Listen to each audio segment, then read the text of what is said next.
না, আমরা তো অবশ্যই তারা যে দুর্বলতা দেখাচ্ছে আমরা তাদের বিরুদ্ধে অবস্থান নিচ্ছি, এই কারণে তারা যেন মেরুদণ্ড সোজা করে জাতীয় সংসদ নির্বাচন পরিচালনা করে। আমরা বাংলাদেশ জাতীয়তাবাদী ছাত্র দলের একজন নেতা কর্মী কিংবা শীর্ষ পর্যায়ের কোনো নেতা এই গেট দিয়ে তো আমরা প্রবেশ করিনি, তাদের কাছে কোনো রিকোয়েস্টই করিনি। আমাদের কোনো দাবি দেওয়া নেই। তাহলে কেন অপর একটি ছাত্র সংগঠনের শীর্ষ নেতৃত্ব বারবার এখানে অবাধে প্রবেশ করে? তাদের কাজটা কী? তাদের কি কাজ? তাদের জাতীয় সংসদ নির্বাচনে তাদের কি কাজ সেটি আমরা কিন্তু অবগত রয়েছি।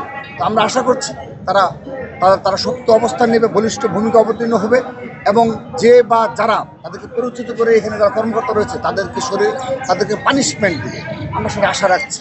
সম্মানিত সিএসসি সহ যারা কমিশনবৃন্দ রয়েছেন তারা আশা করছি তারা অবশ্যই সাধারণ জনগণের কণ্ঠ বুঝতে পারবেন।